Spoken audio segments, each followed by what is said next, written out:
Jai Narayan. Good morning, dear student. So, in today's lecture, we are going to start with the topics, that is energy terms involved in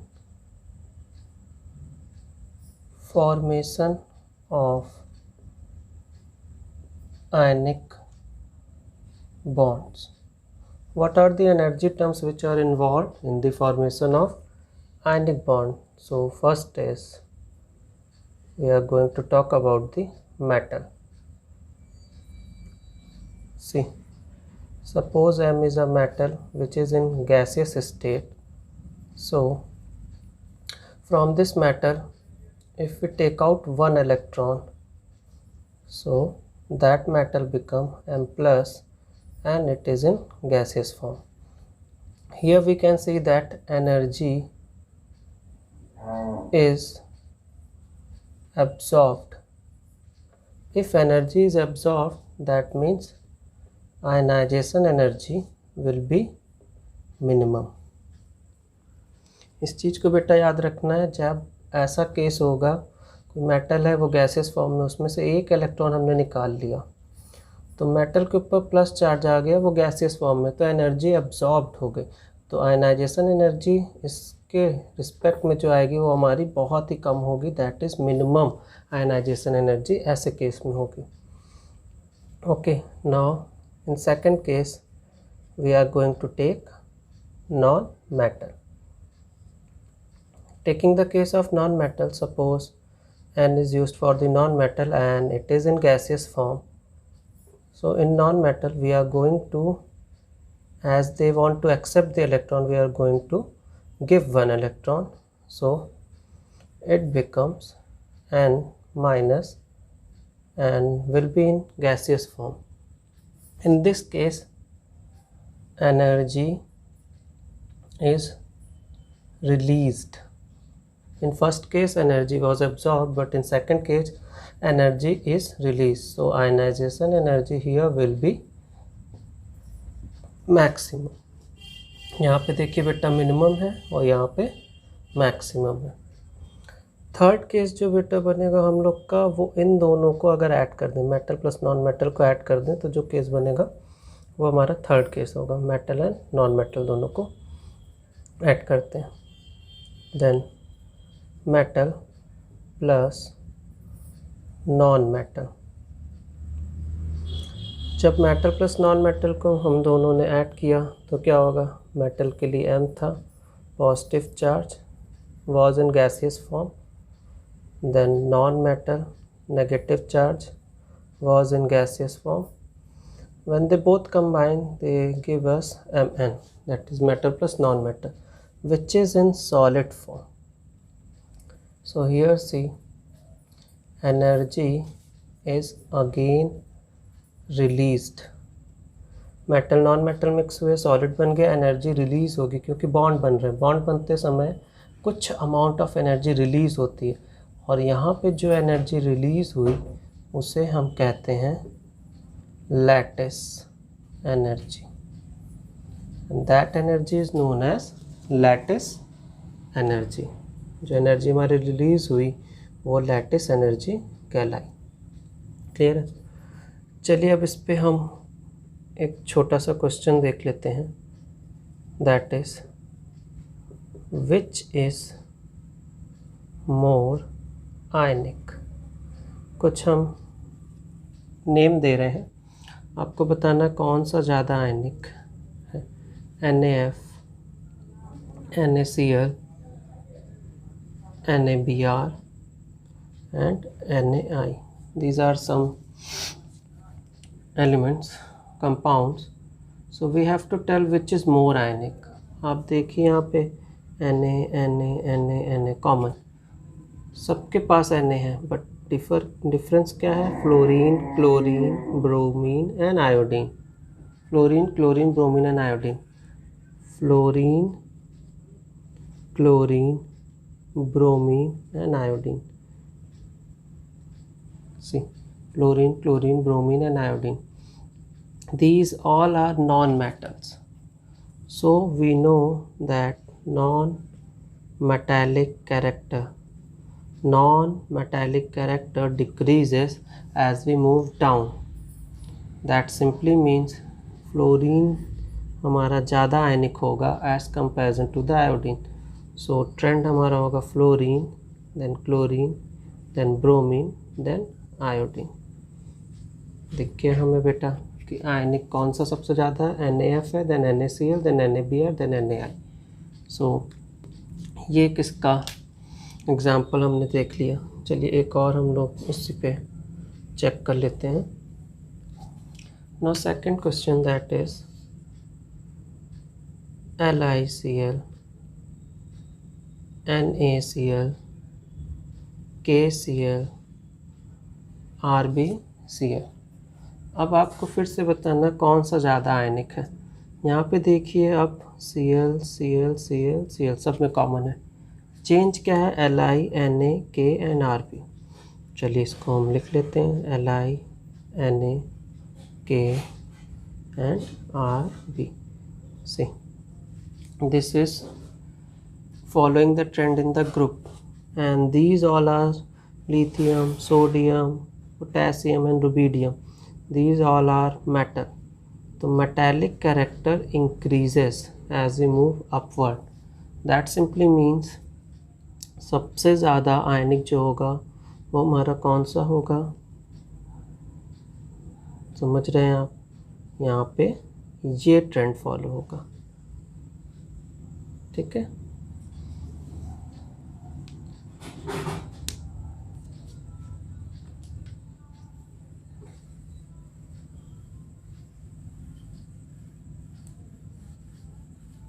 Now coming to the next topic, that is properties of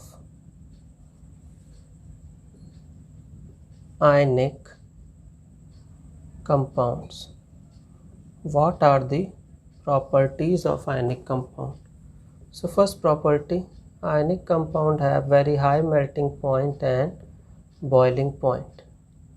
Very high melting and boiling point, because ionic bond are very stable, so they have very high melting as well as their boiling point. Coming to the second property, that is conductivity. Conductivity simply बेटा दे ionic compound जो होते हैं वो bad conductor in solid state. Solid state में जब ionic compound होते हैं तो वो बहुत ही बैड कंडक्टर होते हैं. बट इन मॉल्टेन स्टेट और in aqueous state, molten state में हो या एक्वस स्टेट में हो तो ये बहुत ही गुड कंडक्टर हो जाते हैं, very good conductor of heat and electricity दोनों. बैड कंडक्टर वहाँ थे, बट अगर ये मॉल्टन या एक्वस स्टेट में होंगे तो गुड कंडक्टर हो जाएंगे हीट के एंड इलेक्ट्रिसिटी के भी. ठीक है, तो 2 पॉइंट्स हमारे हो गए प्रॉपर्टीज़ के.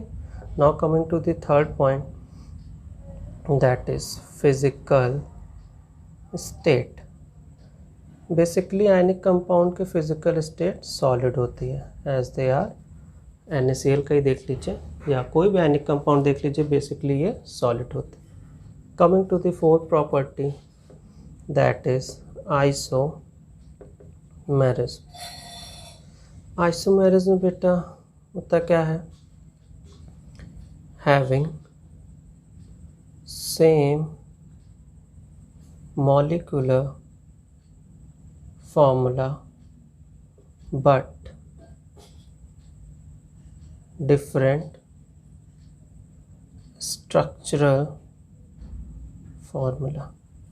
मॉलिकुलर फार्मूला जो होगा सेम होगा लेकिन स्ट्रक्चरल फार्मूला डिफरेंट होगा. तो ऐसे जो होते हैं उन्हें हम कहते हैं आइसोमर्स या आइसोमेरिज्म. ये हम लोग बेटा पढ़े भी थे.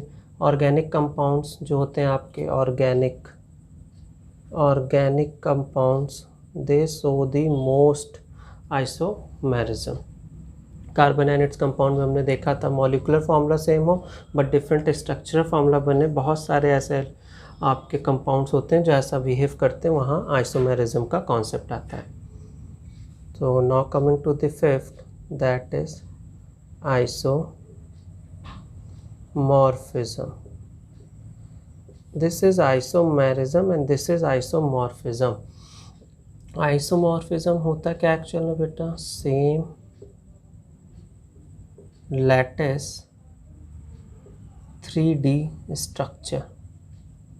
बहुत सारे ऐसे कंपाउंड मिलेंगे जिनका सेम लैटिस 3D स्ट्रक्चर होगा। ऐसे अगर कोई आपको कंपाउंड मिले जो इस तरीके के ट्रेंड को शो करें, सेम लैटिस 3D स्ट्रक्चर, वो आइसोमॉर्फिज्म कहलाते हैं। अब देखिए इनमें क्या होगा। सबसे पहला सिमिलर फार्मूला होगा इनका,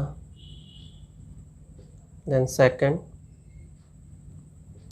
सेम साइज, वो नियरली इक्वल होगी। साइज़ जो होंगे डिफरेंट आपके कंपाउंड्स के वो सेम होंगे और नियरली एकदम इक्वल होंगे। सपोज़ एक पॉजिटिव एक नेगेटिव कैटायन एनायन है, इनका भी साइज़ बहुत ही क्लोज होगा तो वो आइसोमॉर्फिज्म को शो करेंगे। चलिए एक एग्जांपल से ही हम लोग देख लेते हैं, that is NaCl and MgCl। देखिए यहाँ पे बेटा Cl तो सेम है, Na है एंड Mg। Na का एटॉमिक नंबर 11 एंड Mg का 12।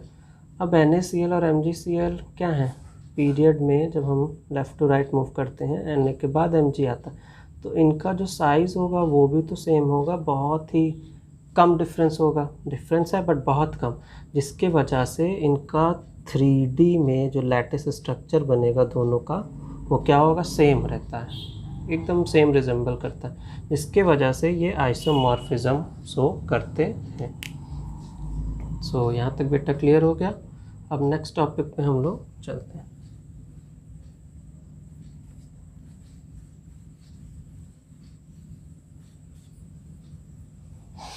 हाँ देखिए, अब जो हमारे आयनिक रिएक्शन होते हैं उनके बारे में बात करते हैं। आयनिक रिएक्शंस आर वेरी फास्ट। जितने भी आयनिक रिएक्शन होते हैं वो नैनो सेकेंड या बहुत ही कम टाइम में 10⁻³ 10⁻⁻6 10⁻⁹ सेकेंड्स में कंप्लीट हो जाते हैं। That simply means ionic reactions are very fast. देखिए एग्जांपल लेते हैं, सपोज NaCl प्लस AgNO3, ये दोनों आपस में रिएक्ट करें तो AgCl प्लस NaNO3 फॉर्मेशन हुआ। NaCl आपका एक्वस स्टेट में है, AgNO3 भी एक्वस स्टेट में है।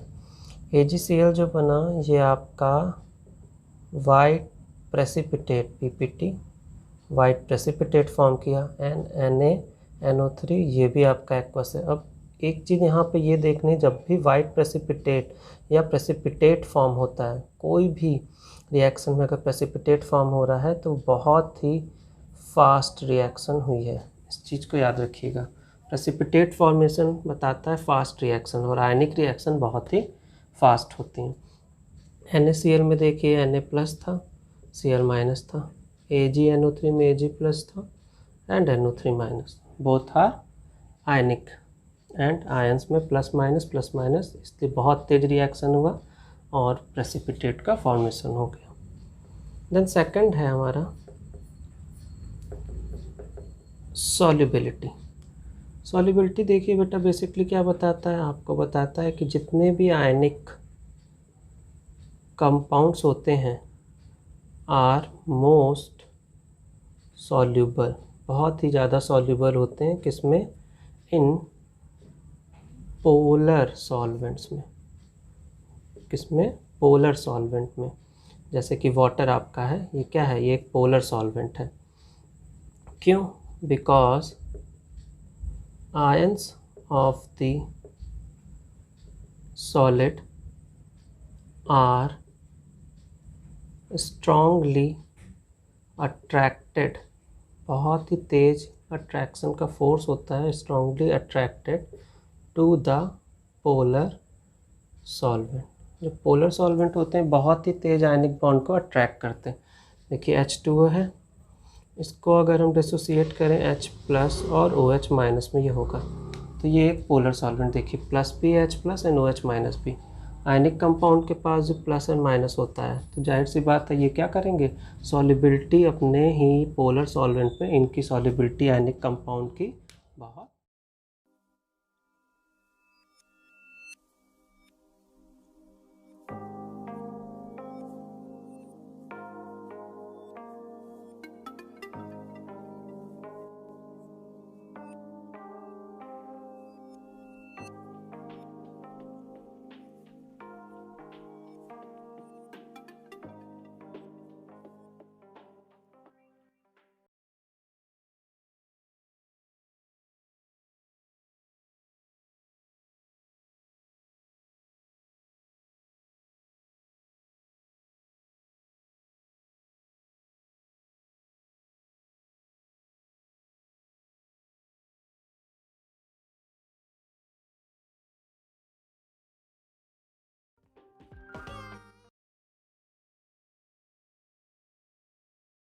इम्पोर्टेंट, वेरी इम्पोर्टेंट एक टर्म जो हमने अभी यूज़ भी किया था, lattice energy. Lattice energy actual में होती क्या है, देखिए एक एग्जांपल से समझ रहे हैं हम। Na plus plus Cl minus, Na gaseous form में, Cl भी गैसियस फॉर्म में।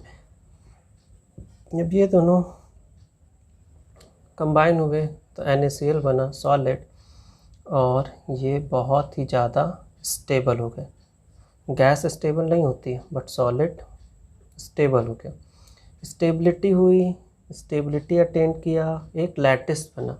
ये लैटिस एक्चुअल में है क्या, देखिए ड्यूरिंग दिस प्रोसेस NaCl का जो फॉर्मेशन हुआ, some amount of energy is released. Gas gas एक साथ मिली गैसियस फॉर्म में, और ये एक सॉलिड को फॉर्मेशन करी। इस प्रोसेस में कुछ अमाउंट ऑफ एनर्जी रिलीज़ हुई, जिसको कि हम कहते हैं लैटिस एनर्जी। जो अमाउंट ऑफ एनर्जी रिलीज़ हुई वो एक लैटिस का फॉर्मेशन करी, और उसको हम लैटिस एनर्जी कहते हैं। लैटिस एनर्जी की अब डेफिनेशन देख लीजिए, या जो हम इसको बोल सकते हैं, the amount of energy released when 1 mole of an ionic compound is formed from gaseous cation। देखिए गैसियस फॉर्म में एक कैटायन है पॉजिटिव चार्ज के साथ, एंड एनायन। ये मैंने बताया था, गैस के फॉर्म में एक cation anion. The amount of energy released when 1 mole of ionic compound is form from gaseous cation and anion. ये आपका हो गया लैटिस एनर्जी। लैटिस एनर्जी को बेटा हम कैलकुलेट नहीं कर सकते हैं, तो मैं इसको भी लिख दे रहा हूँ, कांट बी कैलकुलेटेड। ठीक है, कोई भी इसका डायरेक्ट मेथड नहीं है कैलकुलेट करने का लैटिस एनर्जी का, लेकिन इनडायरेक्ट मेथड के हम इसको कैलकुलेट कर सकते हैं। With the help of indirect method we can calculate the lattice energy. और वो इनडायरेक्ट मेथड जिसके थ्रू हम लैटिस एनर्जी कैलकुलेट करते हैं वो है, that is Born Haber cycle. Born Haber cycle के हेल्प से हम लैटिस एनर्जी की एनर्जी को कैलकुलेट कर सकते हैं, और इस बॉर्न हेबर साइकिल को हम नेक्स्ट वीडियो में कवर करेंगे। So I hope all the topics are clear to you. So thank you. Complete your notes up till here.